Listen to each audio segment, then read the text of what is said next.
कंधारी और अफ़गानी तालिबान आपस में लड़ पड़े और ये लड़ाई इतनी शिद्दत इख्तियार कर गई कि 40 के करीब तालिबान मारे जा चुके हैं। ये लड़ाई किस तरफ जाएगी, आगे क्या होने जा रहा है? आमिर रज़ा मेरे साथ मौजूद हैं, उनसे बात करते हैं। आमिर भाई, पाकिस्तान पर हमले करने वाले आखिर आपस में लड़ पड़े।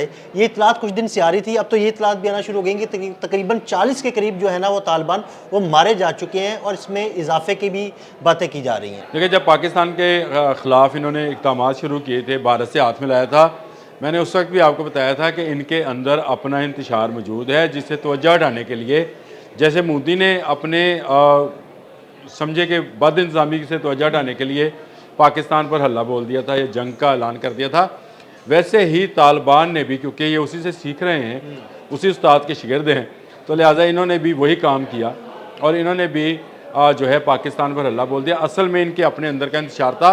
मेरा ख्याल है मैं 2 से 3 व्लॉग इस पर कर चुके हैं कि अफ़गानिस्तान में मौजूद तालिबान के अंदर ग्रुप बंदी मौजूद है।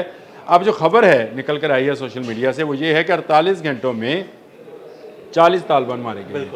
ये कौन है? आपने नाम ले दिया, कंधारी और हक्कानी ग्रुप का। पहले तो जो देखने वाले हैं, सुनने वाले, वो समझ जाएं कि कंधारी कौन है और हक्कानी कौन है। कंधारी वो हैं जो इस वक्त इस अबूरी सेटअप के ऊपर बैठे हैं, यानी ये वो लोग हैं जिनके ज़िम्मे जो है मजहबी और इंतज़ामी मामलात हैं। हैबतुल्लाह अखवंदज़ादा जो कि इस वक्त अफ़गान अबूरी हुकूमत के सरबराह हैं, वो इसी ग्रुप से तल्लक़ रखते हैं। ये शिद्दत पसंद हैं और ख़ासकर ये भारत पसंद हैं। बिल्कुल, ये आप इसको इस तरह से समझे। अब इसके बाद आ जाते हैं दूसरी तरफ आते हैं हक्कानीज़। अच्छा, हक्कानी पाकिस्तान के मुतल्लिक़ कुछ नरम जो है गोशा रखते हैं। जलालुद्दीन हक्कानी थे, अब उनके बेटे सिराजुद्दीन हक्कानी हैं जो कि वज़ीर दाखिला हैं और उन्होंने पिछले दिनों मुलाकात भी की थी, जब एक मीटिंग हुई है उस मुलाकात भी की थी। अच्छा, सिराजुद्दीन हक्कानी जो है, ये ग्रुप जो है ये मजहबी और सिक्योरिटी मामलात को देखता है। यार, इस बात को समझना बड़ा ज़रूरी है कि पहला जो है मजहबी और इंतज़ामी, मजहबी तो उन्होंने अपने नाम के साथ ही लगाया हुआ है, मजहबी और इंतज़ामी, यानी एक ग्रुप इंतज़ामी मामलात को देखता है, एक सिक्योरिटी के मामलात को देखता है। इस नज़र से देखें तो तालिबान का जो हक्कानी ग्रुप है ये फ़ौजी नवीयत का ज़्यादा मजबूत ग्रुप है। यानी अगर कभी वहाँ पर खाना जंगी का जैसे का आगाज़ हो ही गया है, चलें ये इस तरह से कह लेते हैं, तो ये ग्रुप जो है ये ज़्यादा मुसल्लह अफराद रखता है, इसीलिए इनके पास सिक्योरिटी के मामलात थे।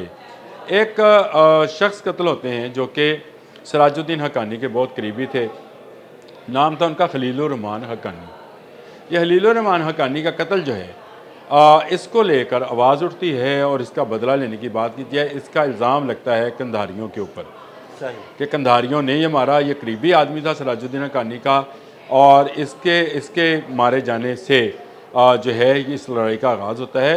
और इतलात तो यहाँ तक भी हैं अदील भाई कि सिराजुद्दीन हक्कानी काबल नहीं जा रहे हैं, वज़ीर दाखिला होने के बावजूद वो काबल नहीं जा रहे हैं और नाराज़ हैं और इनकी झड़पें जो हैं कंधारियों के साथ जारी हैं। यानी ये नाराज़गी जो है ये बड़ी शिद्दत इख्तियार कर चुकी है। मैं इसलिए तो आपको बता रहा हूँ कि वो गवर्नमेंट में वज़ीर दाखिला हैं भी और शामिल भी नहीं है, यानी वो अब किसी मामलात में दखल अंदाज़ी नहीं कर रहे हैं। एक जंग जारी है एक तरफ से, क्योंकि अफ़गान का कल्चर ऐसा है कि कबायली जंग जो है वो इसी तरह से जारी रहती है।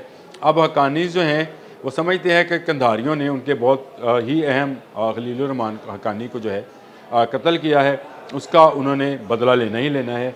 इसी बदले के चक्कर में पिछले 48 घंटों में जो सोशल मीडिया पर स्टोरीज़ आई हैं उसमें यह है कि काफ़ी नुकसान हुआ है दोनों तरफ। आमिर भाई, एक बात मैं ये ज़रूर क्लियर करता रहूँ, देखें अफ़गानिस्तान से रिलेटेड बहुत सी स्टोरीज़ जो है ना वो वहाँ पे कोई ख़ास मीडिया तो है नहीं, जो 1-2 चैनल्स हैं उस पर पाबंदी है, तो बहुत सी खबरें हमें सोशल मीडिया के थ्रू ही पहुँचती हैं। ये आप बात बिल्कुल ठीक कह रहे हैं, क्योंकि वहाँ पे इंटरनेट भी नहीं है, बहुत सारे इलाकों में इंटरनेट ही नहीं है। वो बहुत सारे इलाकों में जो है वहाँ पे कोई टीवी इस तरह का नहीं है जो कोई ख़बर दे सके, कोई प्राइवेट मीडिया नहीं है। दूसरा सब डरते हैं, अगर आप हक्कानीज़ के ख़िलाफ़ खबर देंगे तो कंधारी चढ़ दौड़ेंगे, अगर कंधारियों के खिलाफ देंगे तो हक्कानीज़ चढ़ दौड़ेंगे। ये मामला है वहाँ पे। और इसी मामले को लेकर वहाँ से जो खबरें निकलती हैं वो ज़्यादातर वो मुबस्सिरीन या वो लोग जो कि अफ़गान के मामलात के अंदर रखते हैं, अपनी रसाई रखते हैं उन लोगों तक, वहाँ से कोई खबर निकल कर आती है तो सामने आती है इस वक्त शदीद लड़ाई जारी है। मैं आपको बताऊं, इनको एक ख़तरा था, वो NRF था, नेशनल रेजिस्टेंस फ्रंट वालों का, अहमद मसूद का, जिन्होंने काबुल के करीबी इलाकों पर हमला किया भी था। मैंने आपको कहा था ये ग्रुप है, लेकिन इसके बावजूद तालिबान के अंदर दो ग्रुप आपस में बाहम दस्तों गिरेबां हैं। बिल्कुल। और ये कंधारी यानी हैबतुल्लाह अखवंदज़ादा ग्रुप है और सराजुद्दीन हक्कानी ग्रुप है, और इन दोनों ग्रुपों की जंग में जो है अभी शिद्दत आती चली जा रही है। गो के सोशल मीडिया पर ऐसी तस्वीरें भी हैं जिसमें हेलीकॉप्टर गिरा हुआ दिखाया। ये सारी तस्वीरें ये तस्वीरें फेक हैं, इनमें तस्दीक होना भी बाकी है, इस तरह से नहीं कहा जा सकता।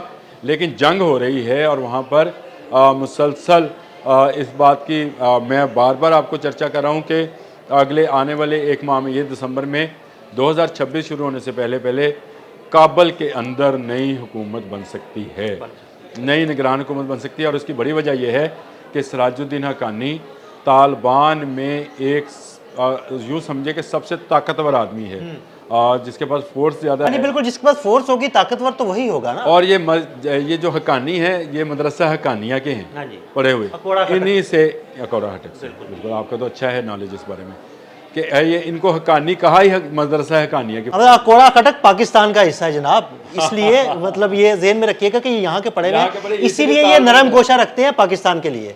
और इसीलिए ये तालिबान जो है कहलाए थे, यानी जो जलालुद्दीन हक्कानी थे उन्होंने ही तालिबान का लक़ब अपनाया था। यह हैबतुल्लाह अखवंदज़ादा वगैरह जो थे, ये तो वो ग्रुप थे जो पहले भी शहराहों पर लूट मार करते थे, दहशतगर्दी करते थे, दहशतगर्द, नशियात के स्मगलर, अब भी यही काम कर रहे हैं। लेकिन जो सराजुद्दीन हक्कानी ग्रुप है ये बहुत मुनज़्ज़म है, आर्मी के हिसाब से भी, यानी उनके पास जो फोर्स है जिसको मुसल्लह फोर्स ही कहेंगे, को बाकायदा फ़ौज, तो आर्मी का लफ्ज़ गलत है, वो शायद गलतुल आम में चल गया। लेकिन ये इनके पास जो फोर्स है वो ज़्यादा मुनज़्ज़म है बनिस्बत अखवंदज़ादा, हैबतुल्लाह अखवंदज़ादा से। इनके पास, हैबतुल्लाह अखवंदज़ादा के पास जो है वो लोग हैं जो कि दहशतगर्द हैं। कोई ईरान से भागकर दहशतगर्द वहाँ पहुँचे हुए हैं, कोई पाकिस्तान से भागकर दहशतगर्द वहाँ पहुँचे हैं, कुछ अरब ममालिक से, दाइश के, कुछ उज़्बेक भी हैं। तो हैबतुल्लाह की जो ताकत है वही दहशतगर्द हैं, जबकि सराजुद्दीन हक्कानी के जो नेटवर्क है, जो इसको हक्कानी नेटवर्क कहते हैं, उनमें प्योरली अफ़गान लोग शामिल हैं। और ये लोग जो हैं अब सामने आ गए हैं। मेरा ख्याल है कि ज़्यादा अरसा टिकेगी नहीं काबुल की गवर्नमेंट। मैंने आपसे कहा कि ये इस अबूरी सेटअप के अंदर एक बड़ी तब्दीली इस माह में, हम दिसंबर के माह में, या जनवरी शुरू होते ही 2026 हम देखेंगे, और ये तब्दीली जो है पाकिस्तान के लिए खुश आइंदा। जी, बहुत शुक्रिया अनुभव जी। बिल्कुल, आमिर रज़ा ने बड़ी तफसील के साथ आपको बताया कि अफ़गानिस्तान में ये तालिबान के जो दो ग्रुप हैं, ये किस तरह आमने सामने आ चुके हैं और अब तक कितनी हलाकतें हो चुकी हैं और आगे क्या हो सकता है। अदील अहमद और आमिर रज़ा को इजाज़त दीजिएगा। अल्लाह हाफ़िज़।